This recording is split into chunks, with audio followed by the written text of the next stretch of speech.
Good morning, guys. It's Michael from Chess Lifestyle, and yeah, I thought after the speed run, I should tell you guys a bit more about the app because I've been trying to get as many of my students using it as possible. So just to show you.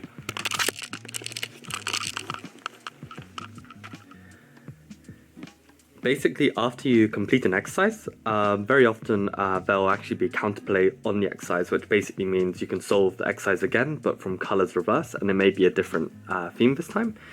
And just to show you how great the app is, if you make a mistake, it will, that was such a bad mistake that it doesn't even show a variation, but normally if you make like a mistake that is a reasonable mistake, it normally gives the variation as to why you were wrong. And as you can see, upon making the mistake, it shows you the key squares, the key pieces, and the key files or diagonals or ranks involved in the tactic. So then you can start like honing in your intuition as to what is actually important in the position. So now we can see that, okay, if the queen is pinning the bishop to the queen, maybe the knight is involved. So my feeling is maybe knight b1 comes to mind, but then at the same time we just solve the tactic where bishop takes e5 was the correct answer, and that would still work after knight b1.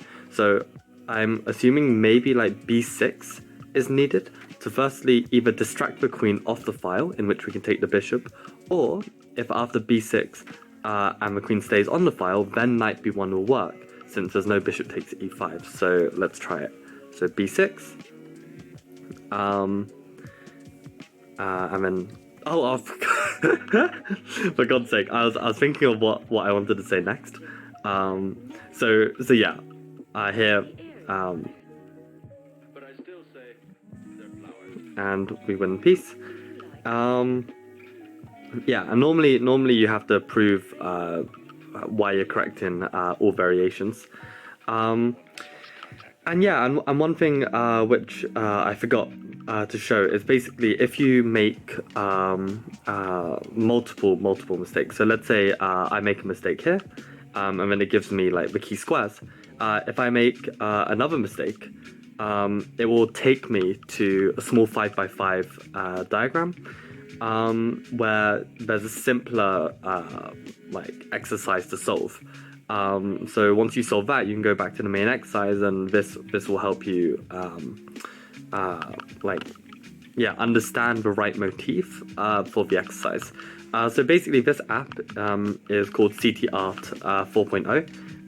It's based off of the Encyclopedia of Chess Combinations, and it basically has all of the same chapter headings, all of these key tactical motifs, advanced tactical motifs, and I've just been working through from start to finish. So as you can see, I'm 306 in out of 2058, and probably once I finish them, I'm just going to go back through and just keep doing them, because yeah, my play has become a lot more sharp as a result. So I'd highly recommend the app. The only caveat of the app is it is quite pricey for an app, so it's £12. But when you think about it, the Encyclopedia of Chess Combinations is £30, so actually you're getting a pretty good deal. And there is a free version of the app to trial if you just want to see if you can get into it. But honestly, I've been having a lot of trouble like training tactics in the past few years, just because I can't bring myself to do such a mundane task. Like if I ever train chess, I'm always wanting to like read something new, learn something new, not just practice something I know how to do. But in reality, like I remember Brandon Clark actually mentioning this when I played him in the post-analysis.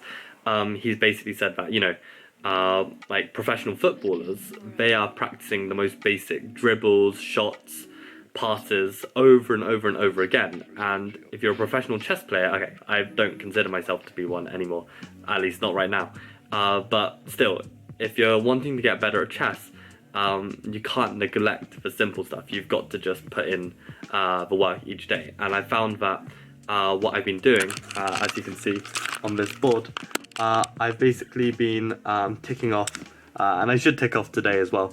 I've been ticking off every day I do my 20 minutes of tactics before bed. And if I don't do the tactics before bed, I do it first thing when I wake up the next day.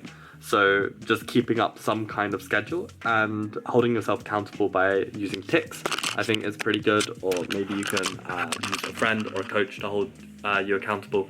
But yeah, this is what I'd recommend. And yeah, we'll see how it goes. I mean, I'm currently at my peak rapid rating of 2477. I'm hoping to try and grind to 2500. It's going to be tough because with rapid, you know, once you get to these kind of ratings, I think I'm in like the top 300 on League Chess right now. So everyone you play is lower rated, so it's very easy to get sharked and lose a bunch of rating.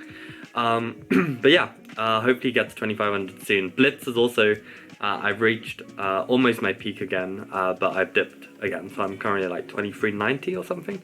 But Bullets has been going very, very well, so I guess the tactics have been helping there a lot as well. Where I'm not playing on my main account anymore because I don't want to touch the precious 2500. But on my alt account, like I reached a new peak of like 2530. So yeah, basically I think the tactics are helping a lot. I'm not really doing much significant training apart from just playing online and doing tactics and the occasional endgame study or Duretsky with a friend. Yeah, that's basically it. So get to work, download the app, and get good. So that's all from me. I will leave all my Patreon subscribers in the comments. Really appreciate you guys for supporting, and I guess see you in the next episode.